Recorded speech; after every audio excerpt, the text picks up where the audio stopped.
मैं झारखंड प्रदेश हूं। झारखंड के ऐतिहासिक पक्षों को जानने की तीसरी कड़ी में आज हमारी चर्चा केंद्रित रहेगी ऋग्वैदिक काल, उत्तर वैदिक काल और धार्मिक आंदोलन काल में अपने राज्य की पहचान को समझने का।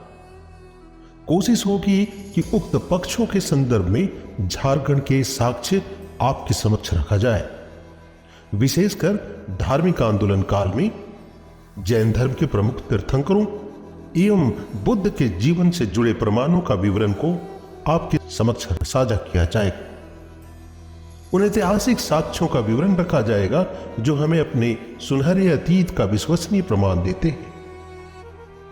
तो जहां तक ऋग्वेद काल की बात है, इस काल में यहां के लोग पशुचारण किया करते थे। इस अवधि में झारखंड को कीकटा नाम दसों अनार्य कहा जाता था। ऋग्वैदिक स्रोतों के अनुसार यहां की जनजातियां असुर, खड़िया और बिरहोर लिंग पूजा किया करते थे, इसलिए इन्हें शिशुनो देवा भी कहा जाता था। ऐसी भी मान्यता है कि इस काल में ही आर्यों का बसाव झारखंड में हो चुका था। अब थोड़ी चर्चा उत्तर वैदिक काल से जुड़कर की जाए।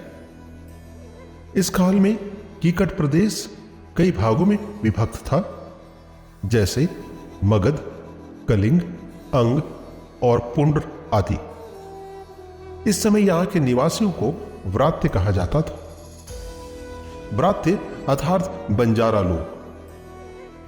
उत्तर वैदिक काल के ग्रंथों जैसे सामवेद, अथर्ववेद, ब्राह्मण ग्रंथ, आरण्यक, उपनिषदों से झारखंड के अतिरिक्त जो जानकारी मिलती है, उसमें यह जानकारी यह भी है कि इस युग में ही आर्य सभ्यता धीरे धीरे पूर्व और दक्षिण की ओर फैलने लगी थी।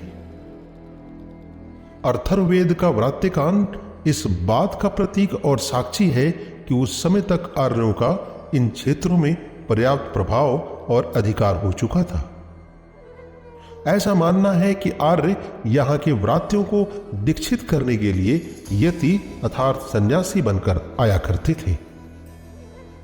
इसके बाद यदि महाभारत काल की समय की बात करें तो बृहदर्थवर्षी सम्राट जरासंध का क्षेत्र भी मगध ही था, अर्थात अंग, बंग, कलिंग, पुंड्र और चेदी जो वर्तमान में छत्तीसगढ़ का क्षेत्र है। ये सभी क्षेत्र उसके अधिकार क्षेत्र में आते थे और असुर उसकी जाति थी। यहां बता दे कि महाभारत के अनुसार जरासंध का अंत महाभारत युद्ध के 14 वर्ष पूर्व अर्थात 1220 कल की संवत में हुआ था और कल की संवत की शुरुआत 1331-1302 की ईस्वी मानी जाती है। अब बात होनी चाहिए धार्मिक आंदोलन काल में झारखंड के संदर्भ में। इसे दो चरणों में बांटा जा सकता है। जैन धर्म के प्रसार काल की बात करें तो इसका काल बौद्ध धर्म से अधिक प्राचीन है और झारखंड का संदर्भ सीधा साधा जैनियों के 23वें तीर्थंकर पार्श्वनाथ से जुड़ता है। उनका निर्माण गिरिडीह जिले के इसरी नामक स्थान के निकट पारसनाथ पहाड़ी में हुआ। वैसे देखा जाए तो जैन धर्म का केंद्र स्थल मानभूम था, किंतु इस धर्म का प्रसार संपूर्ण झारखंड में था। झारखंड की दामोदर घाटी और कंसाई नदी की घाटी एवं धनबाद के ही गुड़ाम, बलरामपुर, कर्रा, कतरास जैसे क्षेत्रों में जैन संस्कृति के अवशेष प्राप्त होते हैं। जैन धर्म के ग्रंथ आचरांग सूत्र में छोटानागपुर सहित पश्चिम बंगाल के बांकुड़ा क्षेत्र को राग और लाग क्षेत्र कहा गया था।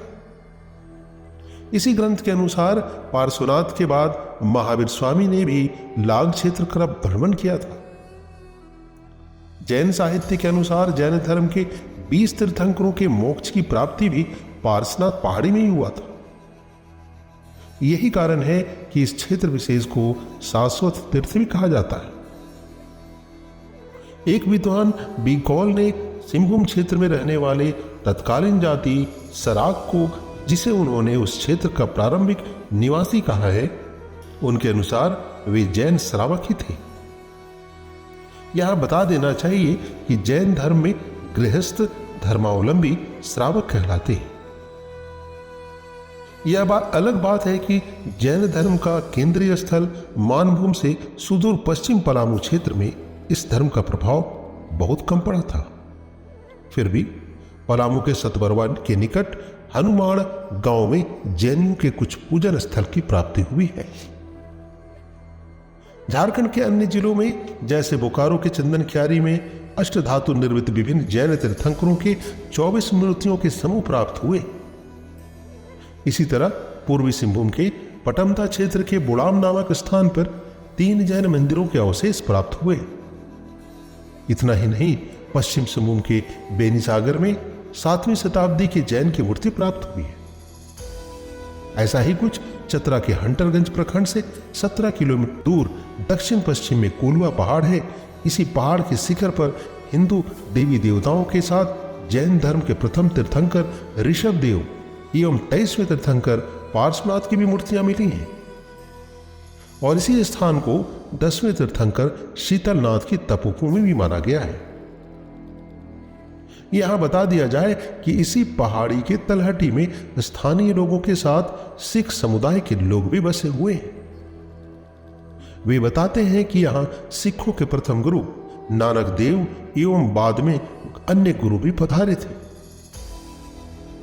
कौलेश्वरी मंदिर और अन्य मूर्तियों के संरक्षक यहां के स्थानीय सिख समुदाय ही करते हैं। अब थोड़ी सी चर्चा बौद्ध धर्म के संदर्भ में की जाए तो बौद्ध धर्म का झारखंड क्षेत्र से गहरा संबंध था। जैसे धनबाद जिला बौद्ध धर्म का एक प्रमुख केंद्र माना जाता था। धनबाद के दियापुर, दालमी और बौद्धपुर से कई स्मारक पाए गए हैं, जिनमें बौद्धपुर का बुद्धेश्वर मंदिर प्रमुख है। इसी तरह हजारीबाग के बहुरनपुर से भगवान बुद्ध की भूमि स्पर्श वाली मुद्रा वाली मूर्तियां और मां तारा की मूर्तियां सहित कुल 6 मूर्तियां पाई गई। इसी तरह चतरा के खोरी में भद्रकाली मंदिर परिसर में बुद्ध की 17 मूर्तियां पाई गई।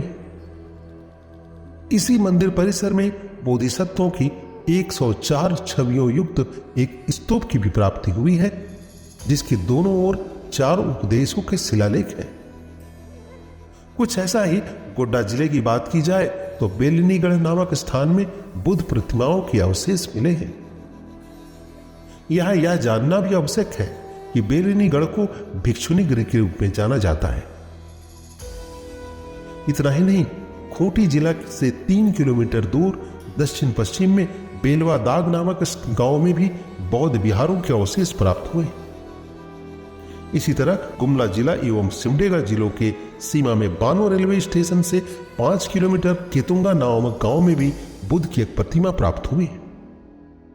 और कुछ इसी तरह बौद्ध मठों से संबंधित अवशेषों की बात की जाए तो हजारीबाग के सीतागढ़ा पहाड़ में बुद्ध की 4 आकृतियों युक्त एक स्तूप और काले भूरे बलुआ पत्थर की सुंदर स्त्री की खंडित प्रतिमा भी प्राप्त हुई है, जिसका उल्लेख चीन यात्री फायान के द्वारा भी किया गया है।